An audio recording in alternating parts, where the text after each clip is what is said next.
Jana is, as I was saying, internationally recognised fertility, mental health expert and author. She works as a professional counsellor and a consultant, and is based in Texas, but of course works internationally with clients virtually as we are in lockdown and beyond. She's helped thousands of people facing the psychological and social challenges of infertility, and of course has a special interest in supporting those considering donor conception and adoption. She has a best-selling book, Three Makes Baby, covers all of these areas, and she also has a podcast also titled Three Makes Baby, which covers similar themes. Yes, welcome, Jana. Thank you for joining us. Yes, and that's what I was saying, is it's actually Jana. Sorry, so Jana. It's okay. I totally.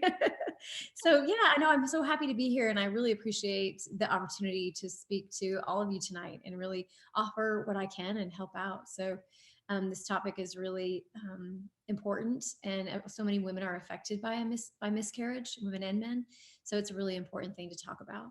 Mm-hmm. Thank you so much for joining us today. And today, Jana is going to tackle, the very difficult subject of miscarriage and what we can do to support ourselves with the healing process. As we know, unfortunately, it's a sad fact that 1 in 4 of us will experience miscarriage. And I hope today's session will bring some healing or support to anyone that's going through that. So we'll be covering how to confront feelings of self-blame and isolation, how to feel, how to heal, designing and implementing a self-care plan, and also the idea around how to say goodbye through commemoration. So really welcome active discussion.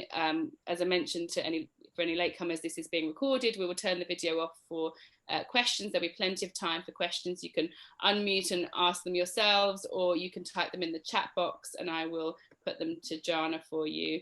And yeah, really, I think we're going to sort of kick off with Jana, but before we start, I just wondered, perhaps you could touch on, how is miscarriage different from other forms of loss, death of a loved one, for example, and how does that differ? Yeah, well, that's a really good question. I think we think about loss like when we lose a loved one and how we're impacted by that. And when you lose a loved one or even divorce, you have a lot more support. And we have these formalized rituals that help us connect as people and support one another. So, a funeral, a memorial service, a visitation, all these things are set up so all of your friends and your family can come in and support you and really say, I'm here for you during this loss. And just acknowledge that. I know when my mom passed away last year, it was just amazing, the support and outpouring that I received. However, miscarriage lacks this type of formalized ritual of connecting and offering support. It tends to be a secret. It tends to be something you go through alone with you and your spouse. And so we don't have a way to really, a recognized way of supporting one another when we experience a miscarriage loss, which is a very profound loss. It's a very profound loss. And women are sort of expected to just go through it alone and get through it and just sort of be strong. But it's truly a loss that can impact you in many different areas of your life. The other thing that's different about it is that when we lose a loved one, or perhaps a relationship has ended, there's a lot of focus on the past. There's memories we have of that person. With miscarriage, there's the loss of what could have been. There's the loss of the future, the loss of the dreams that you had for you and your child and your family. And that's really hard because you never got to see it happen. You never got to see it come true. So those are the two kind of main differences I see in that. With miscarriage, probably the one of the most hardest psychological aspects of miscarriage is that for some reason, somewhere along the way, women began or started blaming themselves for miscarriage and feeling the sense of shame and taking fault for it. We would never take fault if, for instance, my mom got cancer. I don't blame myself for that. But, when we have a miscarriage, we tend to do that. We say, what did I do wrong? It must have been me. Something's wrong with my body. So there's a lot of self-shame and blame that adds a layer to the emotions that really makes it complex. So that you've got, you've got the loss, and now you've got the self-blame and the guilt. You've got two really complex emotions right there kind of coming together, and it makes it complicated grieving. It can make it very complicated grieving. Mm-hmm. That's really helpful to understand that difference. We had a question coming in already. Would you like me to pose it, or do you have some more? Okay, great.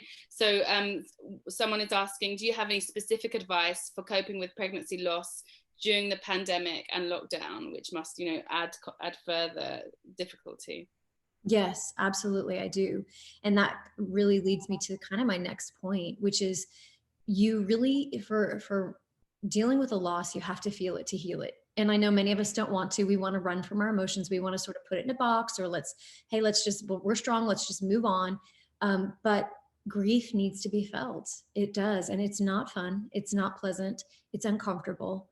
And especially if you're someone who isn't a feeler or isn't used to connecting with your feelings, it can be very difficult. But you do need to feel it to heal it. So as you're going through and walking through these feelings, you kind of want to have that self-care kit. You want to have something that you can turn to support yourself as you're feeling these intense feelings. One thing that I really like, and you can look up on the internet, is called the feelings wheel. So let's say you're one of those people that doesn't really like to tune into feelings too much. You just prefer not. Look up the feelings wheel. It's a colorful little wheel where you can look up different emotions, because we tend to think of the emotions sad, glad, mad, but there are lots more nuanced emotions within that. So the feelings wheel can be really helpful for you to identify what it is you're feeling in that moment. Now, let's say you're somebody who does feel, you're like, I feel everything. I go on, that's okay. Then you might need a different approach where you can take breaks. You can have some distraction from feeling. You can get away, get walking, moving forward is a good thing to put in your self-care kit. For whatever reason, we know that when we're grieving and we're sad or we're depressed kind of feelings, that the motion of moving forward tends to really help our brain. Sometimes we need a loved one to help us and say, come on, we're going to go for a walk, or come on, let's go for a drive. Because if we get stuck, we don't feel like moving, and we need someone else to help us do that. So really moving forward in those moments if you're feeling really overwhelmed with feelings. So in the lockdown, you're going to have things that, you're going to really focus on kind of when we look at someone's self-care kit, their grief self-care kit, it's going to be very individual because we're all different. We grieve different. We are different. Our personalities are different. And so you want to kind of figure out what works for you, and then write it down, write a list. So, and the reason you want to write a list is that when we're emotional, we are not logical. So these are two different parts of our brain, the emotional brain and the logical brain. Well, when the emotional brain kicks in, the logical brain goes offline, and we can't really think of solutions for ourselves. So that list will be your list of solutions, and you'll turn to it and you'll say, okay, I'm feeling really down. I'm really struggling. What does my list say to do? Go to your list and start walking through the items in your self-care kit. There's things, for example, I talked about walking forward movement is really important. We know that hydration is incredibly important. We need to, when we're grieving for some reason, there's a tendency for us to not want to drink water, not want to chew, not want to put things in our mouth. So forcing that water at least, and if you don't want to chew, you don't want to eat, do a liquid diet, do a smoothie or something. So really force that. The other thing that you can put in your self-care kit is, it sounds weird, but it's oxygen. So again, when some of us are grieving, we are deprived of oxygen because we are shallow breathing. You can tell if you're shallow breathing if you're going, it cuts off right here. It's normal to do that during times of grief because of the intense emotions. So the more you can do deep breaths or get in some oxygen, extra oxygen, that's something that's going to help just physiologically. As far as, there's other things you can add in your kit, whether that be connecting with people on the phone or on FaceTime during the quarantine. Maybe you're somebody who needs alone time to process. You can journal if that works well for you to get your feelings out and your emotions out. You might need some distraction at times, some breaks from the heavy emotions, to watch a program on TV if you can. So you have lots of different things that you can put in your kit, and you can actually add in things that you can think of too. You know, of course, we're going to say exercise, you know, of course you want to exercise, keep moving if you can. Again, if you don't feel like it, it's okay. Don't put pressure on yourself to exercise if you don't feel like it. Even just a walk outside in the fresh air, being around nature can be very healing. These are things that you can do to just help yourself during the grieving process. So figure out what works for you, start making a list, and kind of, you know, keep adding to that list as you go through the grieving process. Thank you. I've added to some of those recommendations into the chat box just so people can refer to them. And actually, we had a question on social. We invited some questions in advance of this session, and someone was asking how one might cope with a pregnancy with complications where you've experienced loss in the past. Like, how do you stop that snowballing into your current pregnancy when there is complicated things going on? Okay, so actually we're not here, we're talking about possibly a previous miscarriage and now a new pregnancy. Yeah. And so that is like kind of a different topic. That's a great question. What that is it's more of you're re-experiencing some old emotions from that you remember. So our brains are experience based, and that's how we store memories. Our memory files are based on experience. So when you're going through pregnancy again, your brain is going to kind of retrieve that old file that says, oh yeah, I've been through this before and this is what it looks like. And so then you start believing it. You go, okay, oh, my brain's telling me it's going to turn out bad again. So what you have to remember is that's just how our brain works, but that doesn't mean that that is what's going to happen again. So it's a little bit of cognitive intervention. And I help this a lot of my clients with this. In fact, this is very, very common.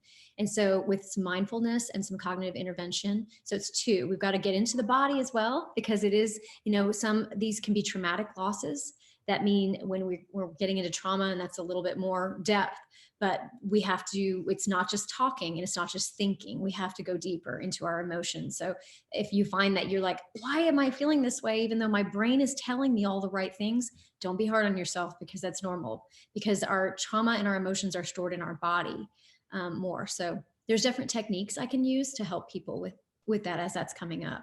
And I would just suggest talking to somebody. Yeah. Thank you. Someone's just kindly shared that it's a huge worry and concern for her, and she's had 3 IVF cycles and 3 miscarriages, and she's just so worried to cycle again and to be pregnant again, that's causing anxiety in itself. Absolutely. And that is what happens, is it becomes almost like a form of PTSD. We're not going to use that in a diagnostic sense, but it's a form of trauma that, you know, again, we've experienced this, we've walked this path, and our brains wants to protect us. Our emotional brain wants to protect us from further pain and grief. So it's saying, don't walk down that path again. Don't do it. Right. Because that's what it knows is going to cause you pain. But remembering and reminding yourself that that's just the way our brain files memory, is through experience, but that is the past and it is over. And we don't know what the future holds. We don't know. And it doesn't necessarily mean it's going to be the same. And I guess working with a professional, I mean, recognizing perhaps the depth that some of this is trauma, and PTSD is not thrown about lightly. That is, you know, for some people what they are going through. And so, I mean, you know, I'm sure you're the expert on this, but working with an expert surely must be only beneficial in really having someone walk that path with you. And really Absolutely. And I am a licensed professional. So I have techniques both for helping to giving you techniques that you can learn to self-soothe and calm as you're experiencing those similar moments, like, you know, going to the doctor's appointment for that ultrasound, you know, the 2-week wait in the pregnancy, like different things that along the path that give you, that you can use on yourself that day, that moment, different techniques that help you kind of calm your emotional brain, to, you know, feel that calm in your emotional brain. Having that grounding to come back to your body, or like even just feeling like, okay, I've got a toolkit to walk into this situation or that situation, or when I feel this, I've got a plan for myself. So really having that sort of self-care plan, not just to give yourself time for walking in space, but actually actionable toolkit for like when these tricky moments come, I guess. Yes. And I had a client, I'll give you an example, who was experiencing this. Every time she would go to the doctor, she had multiple failed procedures and miscarriages, that she would get traumatized. And we came up with a strategy for her of what to do and kind of the tools that she needed going in. And she knew that and this is a small thing, but this is one tiny example. She knew that leading up to the appointment, she needed to reduce the stimulation.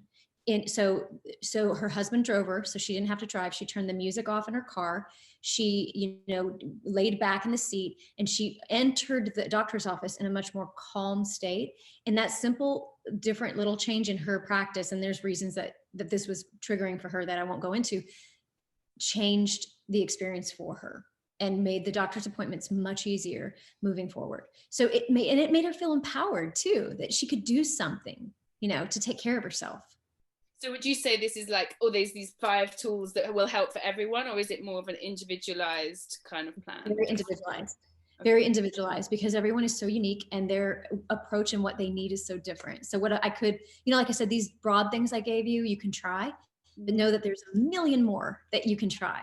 That I could throw out there and it would take all day, but you just have to find out, what's right for you, what's triggering for you, what's the hardest part, what was, one thing I do just when I'm working with people is I say, think about which moment was the hardest moment. And then when they'll go back and there's a vivid memory, there's a memory of that, the bathroom doorknob, the car ride, the moment my husband's face looked like this. People remember those moments, and those moments are the ones that we really go into and do some work around. Mm-hmm. So tough. Thank you.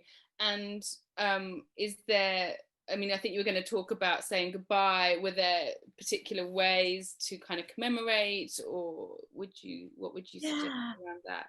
So, and then you get to that point where and this is the hardest part, is that when we're moving through grief, and I do have a model I use called the grief model. Actually, have a link to that I will post into the chat channel for people. Yeah, and it's in my book, my workbook, but I'm going to give the attendance today. You guys can grab it for free on my website. Just give me, if you do the email, it'll give you an automatic, this document, and it's in color. So when you're walking through grief right here, through this process, this is the old dream. This is the no dream. We don't know what's coming next. We're in the middle. We can't see what's happening. And this is the new dream. This is when, we walk out of the darkness. So this is a really important model. And, when you're walking in this deepest part of grief and mourning, there's a process to it. And you can see here, it's disbelief, mourning. And we've been talking about that, letting go. Okay. So that's the piece I wanted to talk to you about, the letting go. So that's the hard part, because that's the part where sometimes we're not ready to let go. So we kind of walk back through the other two. But the letting go means saying goodbye. And if you're not ready to say goodbye yet, don't say goodbye. It's not ready. But when you're ready, there's things that you can do. There's ways that you can I have a fantasy child activity that I recommend my couples do together. It's a very emotional activity. And, but you sit together and you write down each on a little sticky note, traits that you thought would be in your child, together. And then you pass your stack of stickies to your partner, and your partner reads off the ones you wrote, and then you read off the ones he wrote down or she wrote down. And you imagine your child that you lost, and then you say goodbye, and you can plant a tree. You can, there's various ways you can, create a plaque. You can name something. If you've named your child, name something else after your child. You can, there's various ways that you can commemorate your child's existence and the experience you went through. So lots of people have various ways. You could have something made with your child's name and the date, and a special little plaque that you keep, or something like that. So if you've had a miscarriage late term, you might have a funeral. Or you might have a ceremony, a formal ceremony that you go through to support each other. So I know during COVID it's a little bit hard to gather everybody together. So if you can't do it now, maybe once things clear up, plan a date to have a service or a memorial of some sort. Yeah. Beautiful.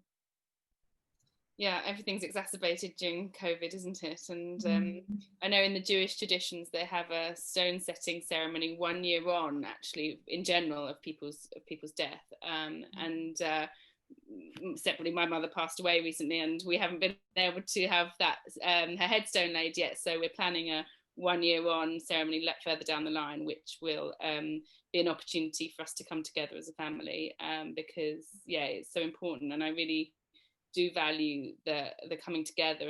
And not to make it about me, but when my brother died, it was so healing to have the ceremony. And I'm not particularly religious and didn't think that would be the case, but I think ceremonies are very powerful indeed. Do you have more to share, or should we open it up for questions? Yeah, I've got more questions myself, but I'd love to invite others that might be sitting with things to, if you wish to unmute yourself or even turn on your camera, no obligation to do so. You can do that now, or you can post your question in the chat channel and I can pose that for you. And otherwise I've got a few more questions, so I'll just pause, see if anyone would like to speak. I understand it's a difficult topic for people, so it might be that the preferences, I'll pause recording as soon as if anyone does unmute.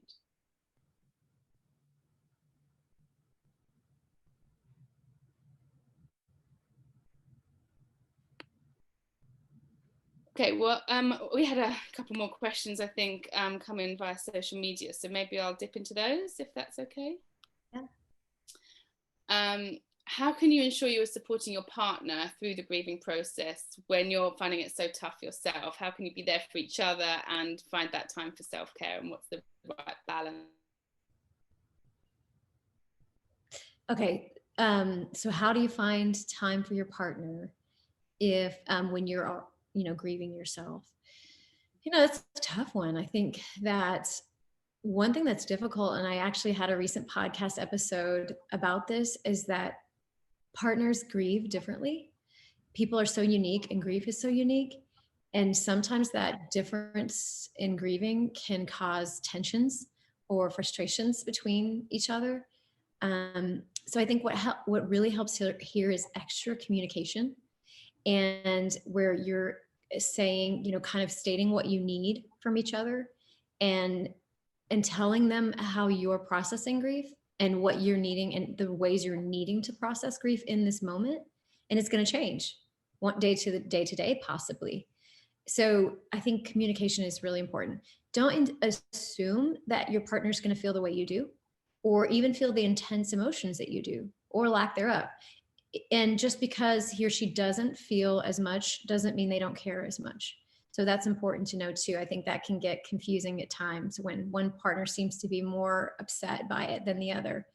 Oftentimes, traditionally speaking, we see even with research, the Fertility instrument measures quality of life when you're going through infertility or a loss. And what we see with the difference between men and women is that oftentimes women are feeling a lot of the emotions, and men are really trying to stay strong for their wife. And this can happen, I'm sure, in any couple relationship. But traditionally speaking, that's at least what we're seeing in the data. And so what that tends to look like is sometimes then the woman feels like, oh, this doesn't bother him so much. And then he comes and talks to me and he goes, no, it's bothering me a lot, but I don't want to talk about it, bring it up and make her hurt more. I'm trying to protect her. So that's what men tend to do. And so I think just being really compassionate and understanding the different ways that we all cope and deal with things, and not making assumptions. I think that's the best thing you can do to support your partner. Mm-hmm. Thank you. And I guess leading on from that a little bit is friends and family, because I think sometimes pregnancy loss can be ignored at worst or not spoken about, and maybe from those that we need support from the most, and they can feel uncomfortable talking about it. But you want to reach out to friends and family. Have you got any tools or tips for kind of starting those conversations in a way that helps you feel supported and not making anyone feel uncomfortable? Well, I think that I'm more concerned about you once you ask for help or you reach out. I'm more concerned about you feeling badly because somebody didn't respond with sensitivity than I am about making other people uncomfortable. But I'm a therapist. So of course, like I'm a therapist who deals with feelings. So I don't, what I find is that when women have a loss like this, their friends respond in different ways because again, we all respond differently to grief. And some friends that they maybe are turning to for support, maybe aren't the most supportive in that moment. Maybe they're more the type that doesn't like to deal with feelings. So they kind of distract themselves and they try to distract you too. Like, hey, let's go do this instead, or let's talk about this. And I think that can be hard when you're grieving a loss like miscarriage because it seems insensitive. It seems like, how can you just change a subject like this? I just said something really profound. I went through this profound loss and experience, and now you just changed the subject. So that can be really difficult. So I think what you want to do is put your toe in the water. And if a friend response is like, no, I don't want to go there, I don't want to talk about this, then don't talk to that friend about miscarriage, because you're probably going to come up empty-handed. You're probably going to come up frustrated in that situation. And let's not be mad at that friend. My personal philosophy is I'm not going to be mad at that friend because they're being who they are. That's just not what they're good at. So you want to turn to the friends who are good at meeting you emotionally where you're at. And hopefully you have a few in your life, and maybe they are a little bit harder to find, but go to them for support and let them to reflect back to you and be that sense of support. And your other friends, give them a little pass if they're not quite there for you, or friends and family, because their way of dealing with grief is so different. A lot of people learn from it. Yeah. And someone's just shared with me privately on the chat that, if I may share confidentially, that she found friends and family just not actually there for her at all and not wanting to talk about it. And even if sharing that she did want to have those conversations, they didn't know what to say. And devastatingly, having had 3 baby loss dates of their 3 angels, and they didn't have they didn't come to remember those dates for her, and it felt ever so lonely. So yeah, I guess you've already spoken to that a bit, but my heart goes out to that person, and I just wondered if you had anything more about that sort of feelings of loneliness there. There's so much isolation. Again, we talk about, because people don't recognize or know what to say. So end up feeling isolated. So turn to support groups, talk to a therapist that specializes in miscarriage, so you can feel heard. And what's really hard for people? It's hard for people to create space for you to sit with it, just to say, I'm so sorry. And let's just sit with this moment. And I think we're not taught to do that in society. We're taught to move on, but therapists are, and that's where that safe space is. And, it's okay to be uncomfortable. And I'm so sorry your friends and family weren't there for you.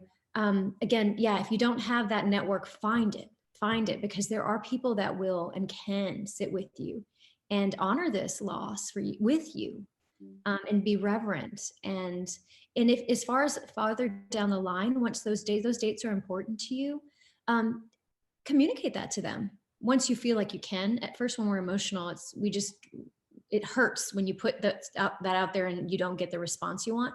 But once you've healed and you've worked through this, and like the last phase is acceptance. After letting go is acceptance, and then renewal. And when you get to that place of acceptance and renewal, then you can say, you know what, I still want these dates to be remembered.